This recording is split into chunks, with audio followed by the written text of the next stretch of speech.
अक्सर फीमेल्स को यूरिन में प्रेगनेंसी टेस्ट पॉजिटिव आ जाता है, लेकिन 4-5 दिन के बाद उनको ब्लीडिंग स्टार्ट हो जाती है। ये केमिकल प्रेगनेंसी है। आज की इस वीडियो में हम डिस्कस करेंगे कि केमिकल प्रेगनेंसी क्या है, ये क्यों होती है और इसकी सिम्टम्स क्या हैं और इसको ट्रीट कैसे किया जा सकता है। अस्सलाम वालेकुम, मैं होमी डॉक्टर सोबिया इलाही और आप देख रहे हैं मेरा YouTube channel health talk with homeo doctor Sobia Elahi. और हमारा आज का टॉपिक है केमिकल प्रेगनेंसी या अर्ली प्रेगनेंसी मिसकैरेज। तो वीडियो स्टार्ट करने से पहले आपसे एक छोटी सी रिक्वेस्ट है, अगर आपने मेरा चैनल अभी तक सब्सक्राइब नहीं किया तो इसे सब्सक्राइब कर दीजिए और बेल आइकन को प्रेस कर दीजिए और वीडियो को शेयर कर दीजिए और वीडियो को एंड तक लाजमी देखिएगा, ये आपके लिए इन्फॉर्मेटिव हो सकती है। तो स्टार्ट करते हैं अपना topic. Chemical pregnancy. Chemical pregnancy एक ऐसी सिचुएशन है जो कि बहुत ज़्यादा कॉमन है और मोस्टली 50% जो प्रेगनेंसीज़ हैं, जितनी भी प्रेगनेंसीज़ कंसीव होती हैं उनमें से 50% प्रेगनेंसीज़ जो हैं वो केमिकल प्रेगनेंसीज़ हो सकती हैं। इस कंडीशन में क्या होता है कि यूरिन टेस्ट में प्रेगनेंसी जो है वो पॉजिटिव आ जाती है, लेकिन 4-5 दिन के बाद जो है वो पीरियड्स जो हैं वो स्टार्ट हो जाते हैं और जो फीमेल्स हैं वो डॉक्टर के पास जाती हैं तो उनको पता चलता है कि ये केमिकल प्रेगनेंसी थी या मिसकैरेज हो चुका है। तो फ़र्स्ट ऑफ़ ऑल हम देखेंगे कि हम इसको डायग्नोज कैसे कर सकते हैं। तो वो तमाम फीमेल्स जिनमें पीरियड जो हैं वो रेगुलर होते हैं, उनको अगर पीरियड जो हैं वो 4-5 दिन लेट हो जाएं और यूरिन टेस्ट में पॉजिटिव प्रेगनेंसी जो है वो पॉजिटिव हो और 4-5 दिन के बाद उनके पीरियड्स आ जाएं, तो ये केमिकल प्रेगनेंसी हो सकती है। या कुछ फीमेल्स में अगर यूरिन टेस्ट पॉजिटिव है लेकिन 10-15 दिन के बाद उनको पीरियड जो है वो एकदम से खुद ब खुद ही जो है वो खुलकर आ जाएं और उनमें क्लॉटिंग भी हो, तो ये केमिकल प्रेगनेंसी हो सकती है। ये तो हमने देख लिया कि ये केमिकल प्रेगनेंसी है और ये यूरिन में जो है वो पॉजिटिव आ जाती है। तो सवाल ये पैदा होता है कि जब ये मिसकैरेज की एक टाइप है, अर्ली प्रेगनेंसी लॉस है, तो फिर यूरिन में ये कैसे पॉजिटिव हो जाता है। तो फर्स्ट ऑफ ऑल हम देखेंगे कि जब हमारी बॉडी में जो है वो फीमेल्स में जब एक एग रिलीज़ होता है और उसको कोई स्पर्म मिल जाता है तो उनकी फर्टिलाइजेशन से एक एम्ब्रियो बनता है।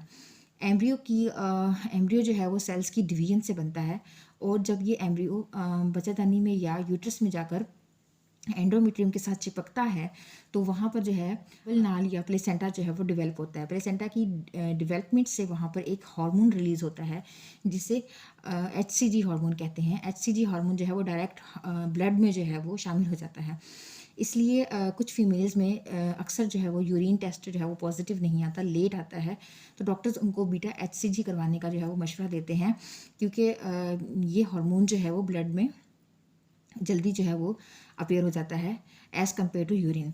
तो बीटा हार्मोन एक ऐसा हार्मोन है जो कि प्रेगनेंसी में जो है इसकी मिकदार जो है वो डबल होती रहती है।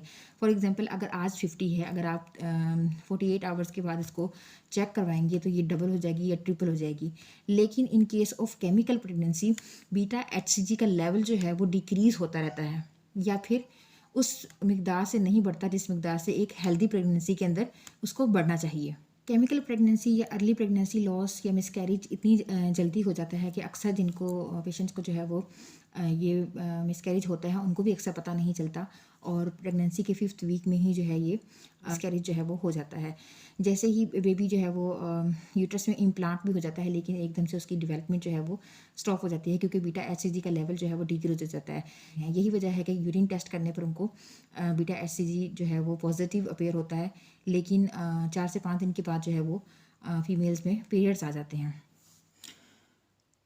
अब हम जानते हैं कि केमिकल प्रेगनेंसी के काजेज़ क्या हैं, ये किस वजह से हो सकती है। केमिकल प्रेगनेंसी के जो सबसे बड़ी कॉज जो हो सकती है वो यही है कि इसमें क्रोमोसोमल एबनॉर्मेलिटी हो सकती है कि बच्चे के अंदर कोई जेनेटिक मेकअप उसका जो है वो ख़राब हो सकता है। जो क्रोमोसोम्स उसको पेरेंट्स की तरफ से मिलते हैं उनके अंदर कोई डिफेक्ट हो सकता है जिसकी वजह से उनको उसकी ग्रोथ में जो है वो प्रॉब्लम आती है और वो स्टॉप हो जाती है और आगे नहीं बढ़ती। दूसरे नंबर पर ये हो सकता है कि बच्चेदानी की वो दीवार या एंडोमेट्रियम जिसके साथ बच्चा जाके चिपकता है उसके अंदर कोई डिफेक्ट हो सकता है जिसकी वजह से ये मिसकैरेज जो है वो हो जाता है। तीसरे नंबर पर ये हो सकता है स्पर्म का जो DNA है वो भी उसमें भी कोई डिफेक्ट हो सकता है और इसके बाद इन्फेक्शन हो सकता है माँ के अंदर जिसकी वजह से ये मिसकैरेज हो सकता है। इसके अलावा हार्मोनल इम्बैलेंस हो सकता है। हार्मोन जो प्रेगनेंसी को आगे बढ़ाने के लिए जो है वो ज़रूरी होते हैं, उनमें कमी हो सकती है, वो कम हो सकते हैं, जिसकी वजह से प्रेगनेंसी जो है वो आगे प्रोसीड नहीं हो सकती। इसकी जो सिम्टम्स हैं, इसकी जो अलामात हैं, उसमें यही है कि जो सबसे बड़ी अलामत यही है कि जो नॉर्मल साइकिल एक होता है पीरियड्स का, अगर उन फीमेल्स के अंदर पीरियड्स ना हों और पीरियड्स जो हैं वो 10-15 दिन जो है वो लेट हो जाएं, तो लेट पीरियड जो है वो इसकी एक सबसे बड़ी अलामत है। इसके बाद यूरिन के अंदर या बीटा HCG जो है वो ब्लड के अंदर जो है वो बीटा HCG जो है वो पॉजिटिव आता है और प्रेगनेंसी जो है वो पॉजिटिव शो होती है। ये भी इसकी एक अलामत है। और इसके अलावा क्रैम्पिंग और बहुत ज़्यादा पेट में जो है वो दर्द होना और हैवी ब्लीडिंग जो है उसके साथ क्लॉट्स का आना, ये इसकी सिम्टम जो है वो हो सकती है कि ये एक केमिकल प्रेगनेंसी है। अगर हम ट्रीटमेंट के हवाले से बात करें तो एज सच केमिकल प्रेगनेंसी का अभी तक कोई ट्रीटमेंट नहीं है। ये तकरीबन तमाम फ़ीमेल्स को जो है वो लाइफ में एक टाइम जो है वो केमिकल प्रेगनेंसी लाजमी होती है, लेकिन उनको पता नहीं चलता। तो ट्रीटमेंट के हवाले से यही है कि अभी इसका कोई ट्रीटमेंट नहीं है और ये एक अर्ली प्रेगनेंसी लॉस है। इसमें तो फीमेल्स को अक्सर पता भी नहीं चलता कि वो प्रेग्नेंट है। अगर मेरी वीडियो पसंद आई हो तो इसको लाइक कर दीजिए और कमेंट कीजिए। अगर आपकी कोई क्यूरी है, अगर आपका कोई क्वेश्चन है तो मैं उसको आंसर करने की कोशिश करूँगी। और उसके अलावा अगर मेरी वीडियो पसंद आई हो तो इसे लाइक कर दीजिए, शेयर कर दीजिए और मेरे चैनल को सब्सक्राइब कर दीजिए और बेल आइकन को प्रेस कर दीजिए।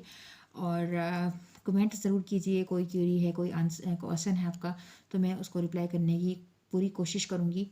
और मिलते हैं अपनी नेक्स्ट वीडियो में नए टॉपिक के साथ। तब तक के लिए अपना ख्याल रखिएगा। अल्लाह हाफ़िज़।